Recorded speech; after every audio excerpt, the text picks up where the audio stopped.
Hola, hola, ¿qué tal? ¿Cómo les va? Tengan todos ustedes muy buenas noches, bienvenidos. Un inicio de semana complicado para la provincia de Córdoba en términos económicos, producto de haber vencido dos plazos donde la provincia de Córdoba tenía que cumplir sus obligaciones. El pasado 9 de diciembre venció el primer plazo para que Córdoba pueda honrar una deuda de 25 millones de dólares y en este inicio de semana, Córdoba ya está en un default técnico producto del segundo plazo que se dio para renegociar esa deuda de 25 millones de dólares que no cumplió. Todos dicen que están renegociando, siguiendo para renegociar esa deuda y que de pronto ese default técnico que tiene hoy la provincia de Córdoba no termine perjudicándonos a todos nosotros como sociedad, como cordobeses. ¿En qué te va a perjudicar a vos, a ustedes del otro lado? En el corto plazo nada, seguramente a mediano y a largo plazo, porque en caso de no cumplir con esa obligación económica de esa deuda que saca la provincia de Córdoba, esto va a terminar litigándose en términos judiciales en los tribunales de Nueva York. Y ahí sí la vamos a pagar todos, esa deuda, todos los habitantes de la ciudad de Córdoba.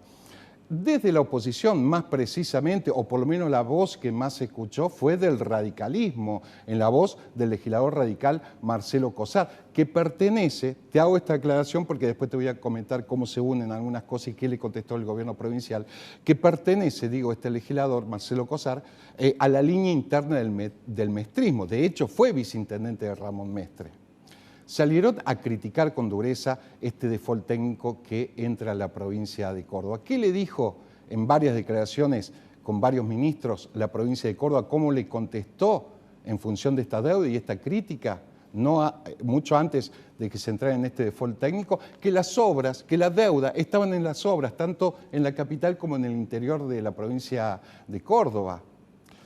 Y en off, sabemos que Schiaretti no quiere prácticamente que sus funcionarios hablen de política, más aún en un año electoral, y mucho menos que entren en polémica, porque tiene otras urgencias, que se llama COVID, que se llama este nuevo default técnico que entra a la provincia de Córdoba. En off, indagando un poco con los funcionarios del panel, dicen, el gobierno o los funcionarios o el radicalismo que responde en este caso a la línea interna de Ramón Mestre, no tiene autoridad moral en términos económicos para venir a criticar esta deuda de la provincia de Córdoba. ¿Por qué?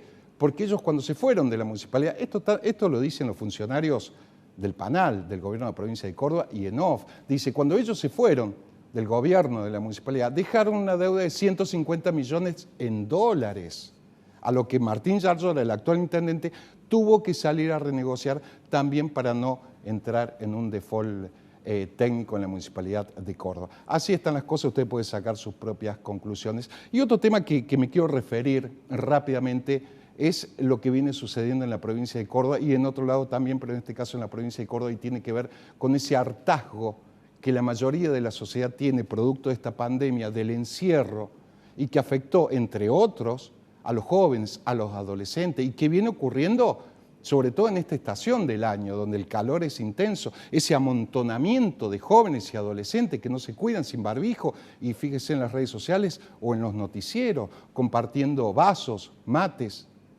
Y me parece que ahí es donde surge la falta de responsabilidad social, ¿no? Como esa conducta individual que termina definiendo el destino de todos, porque sabemos que los jóvenes, están comprobados, muchos de ellos son asintomáticos, pero se olvidan, o mejor dicho, hacen caso omiso, que después tienen que regresar a su casa y los daños colaterales de este contagio del COVID la terminan sufriendo los adultos mayores, sus padres, sus tíos, sus abuelos, etc.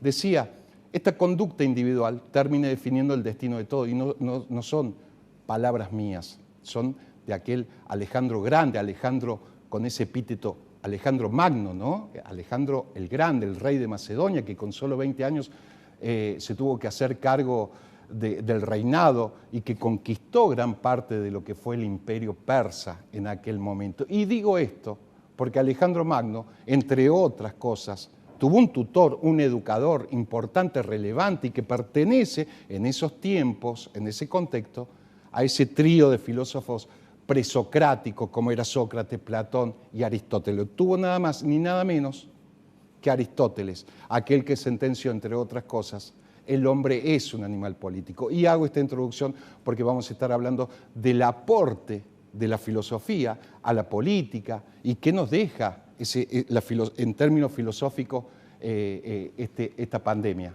¿no? Y ya lo saludo a Juan Denis del otro lado, creo que está en Rosario. Juan, ¿cómo te va? Que es profesor en filosofía, un académico con una facilidad enorme para traer esa filosofía académica mediante la pedagogía a que nos interesa a muchos. Juan, ¿cómo te va? Gracias por estar del otro lado. Hola Cristian, muchísimas gracias por la presentación, gracias por la entrevista. Estoy en Santa Fe Capital, pero estoy en las afueras, así que por eso me puse acá al aire libre, porque ha refrescado un poco, así que está muy agradable. Está bien, te agradezco la nota, Juan, te agradezco tu tiempo. Juan, recién decía un poco en la introducción, ¿no? En Buenos Aires, calculo que en Santa Fe también, en Córdoba en este caso, esa gran masificación de jóvenes que productos del encierro, ¿no? Están dejando de lado el cuidado, etcétera, no cuidarse, y que terminan siendo asintomáticos porque después contagian. Y traía a la memoria, en la introducción, esa frase que sentenció Alejandro Magno, que tenía como tutor a Aristóteles, ¿no? Que decía, la conducta individual termina definiendo el destino de una sociedad, ¿no? Sí, sí. Lo que pasa que, claro, es como que es muy difícil abordar esta cuestión porque estamos viendo que también es un problema global el hartazgo. Entonces, acá en Argentina estamos atravesando una cuestión climática, que es que hace mucho calor, y que el verano también es una construcción cultural, no es solamente calor, sino que también es el símbolo de ciertas libertades después de haber trabajado todo el año. Para algunos adolescentes que tienen algún poder adquisitivo es la posibilidad de irse de vacaciones solos, que es algo que surgió en los últimos 10 años. Esta libertad que se entiende como poder durante una semana hacer cosas que tienen más que ver con el libertinaje, con tomar un poco más de alcohol, estar en la playa hasta el amanecer, que es muy, muy de la adolescencia, se lleva por delante una sociedad que ha cambiado para siempre, o por lo menos para de aquí a 5 años ha cambiado definitivamente. Yo creo que uno de los grandes problemas que tenemos a la hora de afrontar el COVID como sociedad es que creímos que el COVID duraba 2 meses. E incluso cierto. creo que los mismos políticos han comunicado de ese modo. No sé si te acordás, las primeras conferencias eran todas como aguantemos 15 días, aguantemos 30 días, esperemos que esto ya se va. Y lo que nadie nos decía es lo que nuestros amigos médicos, nuestros amigos enfermeros nos decían, ¿no? O sea, ni sueñes con un año lectivo 2020, ni sueñes con que van a volver las actividades en los boliches bailables con 1000 personas amontonadas de acá a un año, y fíjate vos que se quedaron cortos. Seguro. Yo creo que uno de los grandes problemas que estamos teniendo es que no podemos repensar la pandemia a largo plazo, en el sentido de decir, estamos con un problema que nos cambió por 5 años como mínimo. Bueno, la Organización Sí, Mundial de la Salud hoy acaba de manifestar que nos olvidemos que en el 2021 va a estar completamente la sociedad vacunada, ¿no? claro, pero no sé qué problema habrá, vos sos un experto en comunicación, yo no, pero no sé qué problema habrá en decir estas cosas de entrada, ¿viste? Porque yo creo que si a la gente le decías en marzo del año pasado, miren que esto va para 3 o 4 años, mucha gente hubiese cambiado el rumbo de su vida y hoy estaría acomodada. No sé si se entiende mi idea, o sea, no sé si me explico Sí. con lo que quiero decir. Por ejemplo, si vos tenés un restaurante y tenías para tirar 6 meses con todo, y a vos te decían, son 3 meses, y vos hacías tripa y corazón y aguantabas, ¿no? Pero el tema es que la comunicación fue siempre, aguantemos 15 días, y estábamos ante un problema que realmente son 5 años, porque incluso con las buenas noticias de la vacuna, bueno, la vacunación es de a poco, por algunos sectores, primero algunas personas, después otras, parece ser que son 2 dosis, o sea, hay que ver después cómo funciona. Todo lleva un tiempo y lamentablemente la gente come 2 veces al día. No es que la gente tiene que esperar 6 meses para poder pagar sus deudas, ni para poder comer, ni para poder darle un rumbo a su negocio. Hasta el más próspero de los negocios tenía como margen 10 meses, que de por sí ya era una prosperidad. O sea, decir yo puedo cubrir a mis empleados 6 meses, puedo cubrir mi kiosco 6 meses, pero ya aguantar un año es imposible. Y creo que también con esto que está ocurriendo con la pandemia, creo que también muchas personas hoy por hoy se abren a esta rebeldía de decir, bueno, yo voy a la playa, no me cuido, hago esto, porque es como que nadie se preparó psicológicamente para el largo plazo, y ahora es como que también como sociedad tenemos una dicotomía entre el individuo y la sociedad. El individuo, o sea, yo tengo ganas de ir a la playa, pero hay una sociedad a la que puedo contagiar. Entonces, como no estamos entrenados en esto del yo afectando a lo público, no nos importa en el fondo lo que pueda ocurrir, ¿no? Claro. Juan, hecha esta introducción un poco en términos generales, te propongo abordar o cuáles son los aportes que hizo, que hace y que puede hacer la filosofía, más allá que suene como un contenido de Tomás Moro, como una utopía, digo. ¿Cuáles son los aportes que puede hacer, hizo y puede hacer la filosofía a la política tal como la conocemos? Bueno, en el caso político, yo creo que la filosofía tiene un problema, y es que la filosofía detiene la pelota. Y la política hoy, en una situación de pandemia, y encima con un mundo globalizado, la política no puede frenar ni un instante. Por eso es que hoy por hoy el trabajo del profesor de filosofía se diferencia tanto del del periodista, porque las noticias van más rápido que la reflexión. O sea, es muy difícil editorializar en una sociedad donde te encontrás con que hoy hay una noticia mala, mañana hay una un poco más positiva, mañana otra, que esto, o sea, es tan grande la voracidad, la volatilidad de las noticias, es tan fuerte el impacto que está teniendo esto, que a la filosofía le está costando asesorar. Vos imaginate que lo que ocurrió con las publicaciones de Byung-Chul Han y de Zizek quedaron prácticamente obsoletas a los 6 meses. O sea, hoy por hoy, Zizek planteaba una sociedad mejor, Byung-Chul Han decía que íbamos a eliminar los yates. O sea, fíjate las predicciones que había, ¿no? Que íbamos hace a un hacer. año. Byung-Chul Han, para aquellos que no comulgan mucho con la filosofía o muy seguido, aparece como un filósofo contemporáneo junto a Zizek, mientras uno decía, Zizek en este caso decía, la sociedad va a ser más solidaria en términos generales, Byung-Chul Han, del otro lado, este surcoreano, formado en Alemania, decía, no, al contrario, vamos a ser más individualistas que antes, después de la pandemia, ¿no? Bueno, en algún punto yo creo que Byung-Chul Han estuvo un poquito más cerca de predecir qué es lo que se venía, pero también es verdad que la pandemia puso en evidencia muchas cosas. Primero, puso en evidencia dos dimensiones del Estado, ¿no? Por un lado, la necesidad de que exista esa cosa llamada el Estado, en el caso de los liberales un poco más reducido, en el caso de los intervencionistas más amplio, y también puso en evidencia que la clase política en general, sin hacer partidismo, no está tan preparada para emergencias a nivel global. O sea, yo veo como que hay una improvisación no solamente en la Argentina, sino en el mundo entero. O sea, hay una vuelta atrás, un decir, probemos, tiremos 15 días. Me parece que estábamos preparados para muchas cosas menos para algo así, ¿sí? Y también siento que la filosofía tiene un rol de preguntar, pero vos imaginate figuradamente esto, ¿no? Es como que está corriendo la humanidad una maratón y el filósofo trata de pararlos a todos para darles un poco de agua y que piensen. Y es imposible porque automáticamente el tipo toma el agua, te escucha 10 segundos y tiene que seguir corriendo porque ya aparecieron nuevos problemas. Comparto totalmente, Juan, comparto sí. totalmente lo que vos decís, aparte no te voy a discutir a vos, pero digo, pero sí la política o parte de la sociedad recurre a la filosofía en aquellos momentos oscuros, negros, como es esta pandemia. Sí, de hecho se está haciendo, pero se está haciendo en las pausas y se está haciendo para mí de un modo mucho más individual que social. O sea, en otras palabras, no veo políticos filosofando, pero sí veo individuos que están repensando su vida entera hace ya 10 meses, porque, bueno, Heidegger decía que cuando uno pierde el útil, o sea, lo voy a tratar de bajar un poco a ritmos televisivos, pero Heidegger decía que cuando el útil deja de funcionar, uno empieza a valorar la sincronicidad que tiene ese útil con el resto de las cosas. Dicho en otros términos, cuando pincho una cubierta, ¿no? Yo me doy cuenta de la importancia que tiene en mi vida, en el día entero, una cubierta que funcione. La valorás.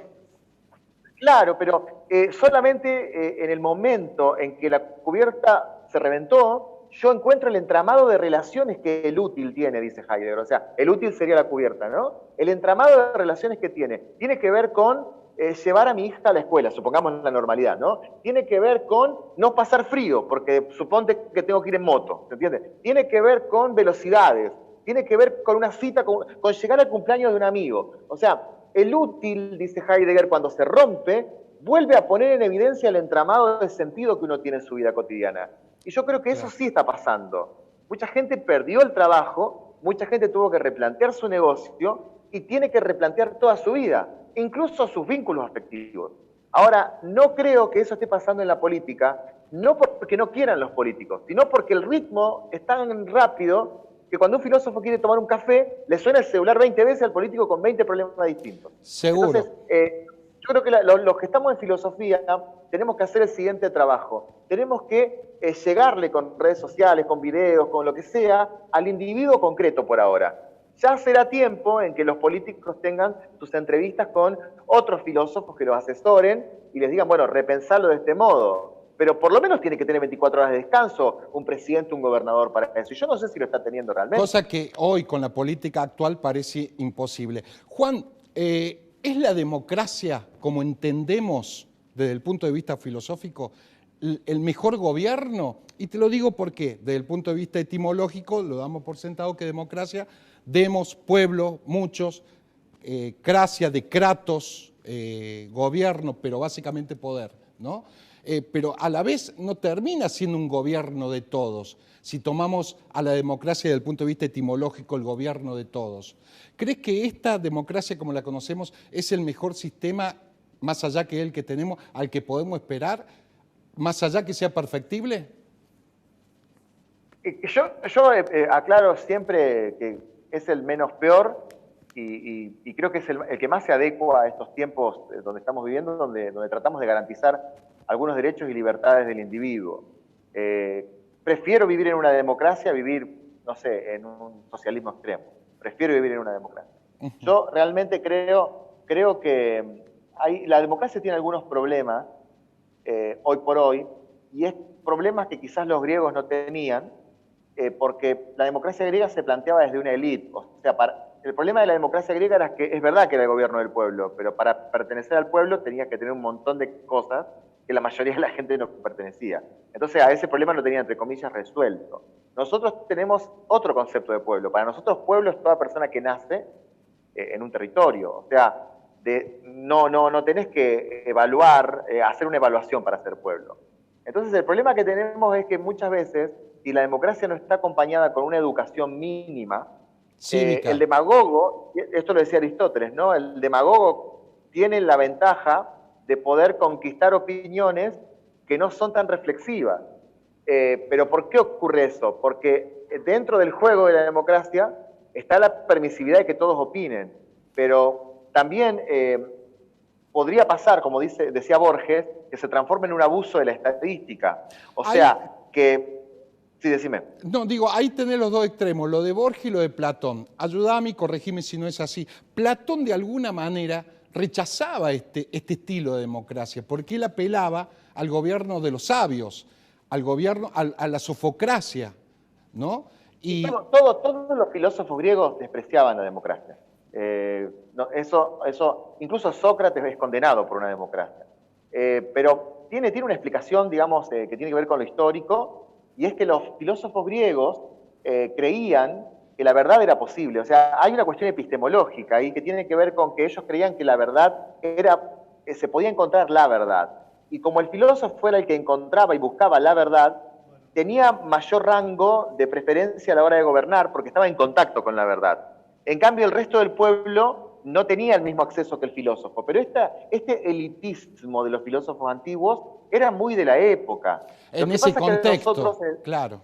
Claro, es entendible que Aristóteles diga que es mejor una aristocracia bien gobernada que una democracia. Porque para él los aristos, o sea, los notables, no eran los que más plata tienen. Los notables eran los que más leían, los que más pensaban. O sea, tenía otra visión de lo aristo, de lo que está arriba, ¿no? Claro. Ahora, la democracia actual que nosotros conocemos está atravesada por la Revolución Francesa. Y está atravesada por el ideal de que somos todos iguales. Y ahí aparece Rousseau, Montesquieu y otros filósofos también. Y al nivelar a todo el mundo, no importa si sos un doctor en derecho con alguien que no tuvo ganas de leer ningún libro. Pero ¿por qué nivela todo? Porque la igualdad de derechos implica que todas las opiniones valgan lo mismo. Claro. Y yo sigo prefiriendo este sistema. Lo perfectible que decís vos es educar a los que no han logrado una educación para que la estadística final no favorezca al demagogo, que se va a encargar de manipular a los que más votos le dan, ¿no? Entre otras cosas, un ingrediente básico, mayor educación cívica. Juan, sabés que los tiempos en televisivo, y más aún lo sabés vos, que sos un youtuber en esto, son tiranos. Siempre me quedé con una duda y te quisiera preguntar, si tuvieras que decir, recordemos que Sócrates muere en nombre de la verdad, termina tomando cicuta, se envenena y muere, ¿no? A pesar de que tenía una posibilidad no legal para escaparse, ¿no? Si tuvieras que dar un político de la historia que haya seguido ese ejemplo Argentina, actual, contemporánea, de antaño, ¿se te ocurre algún político que haya muerto en nombre de la verdad? Digo, a mí, de Chile, por ejemplo de Chile, Salvador Allende. Después sí, estaba pensando en Allende. Estaba pensando en Allende. Sí. No, así a grandes rasgos no. Podríamos pensar en San Martín, quizás. Se me ocurre Leandro N. Alem, ¿no? Que se termina suicidando y deja ese testamento que se rompa pero no se doble. Sí, o sea, puede ser un poco Alem. Yo creo que más allá de que no forma parte de la política moderna, el ideal de aquellos primeros, los fundantes, ¿no? Lo que es San Martín, Belgrano, el ideal de que hay una verdad detrás de la cordillera, yo creo que no se nos ha explicado en la escuela con la profundidad que merecía. Hay que preguntarse por qué alguien cruza una cordillera. Si uno tiene frío y se pone una campera y se quiere encerrar. O sea, hay que preguntarse qué es lo que está detrás de esta cordillera, ¿no? Y yo creo que esas personas tenían una ansias por lograr algo que ya no tenemos hoy, ni en la política, ni en la vida cotidiana, hasta el punto que no nos podemos poner ni un barbijo. O sea, yo creo que realmente lo que ocurre con nosotros ahora es que hemos perdido lo que aquellos políticos, como decís vos, ¿no? Alem, pienso también en esto que ocurrió en el asesinato del Senado, ¿no? Lo que pasó con mi coterráneo santafesino, Elisandro de la Torre, ¿no? Que se suicida después de lo que ocurre ahí. Creo que San Martín, Belgrano, Alberdi, lo que ellos buscaban era, ellos tenían una verdad, una utopía que iba hacia adelante y estaban dispuestos a morir por esto, ¿sí? Y ahí hay algo, me parece a mí, místico, que va más allá del funcionario actual, que quizás está más concentrado en tener asesores y demás cosas, que son mucho, no digo ni mejores ni peores, sino de poca monta comparado con el ideal que tenían ellos. Claro, con pocos valores. La verdad es siempre importante.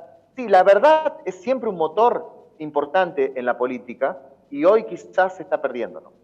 Juan, antes de despedirte, quiero que pases tus redes para todo aquel que está viendo, invitarlos a que te vean. Bueno, pueden poner en Google Filosofía en Minutos, y ahí automáticamente ya aparecen todas mis redes, aparece Twitter, aparece mi página web, que es filosofiaenminutos.com, aparece mi canal de YouTube, en todas me llamo lo mismo, y mi nombre es Juan Denis, y ahí en Instagram me llamo Juan Denis también, y en todas las redes, en todas, lo que hago es poner contenidos que tengan que ver con filosofía. Que se los recomiendo, que se los recomiendo de persona porque realmente tiene una facilidad en términos pedagógicos para traer esa filosofía académica al común del ciudadano. Gracias, Juan. Saludos a todos los cordobeses y a vos, Cristian. Chao. Hasta la próxima. Bien. Ahí pasaba, nos permitíamos hablar un poco de filosofía, antes son buenos tiempos para salir un poco de ese trajín, de esa aceleración que requiere la política partidaria, la rosca, etcétera, para hacer un parate y por lo menos tener un poco de reflexión filosófica de estos tiempos. Hasta la semana que viene, muchísimas gracias.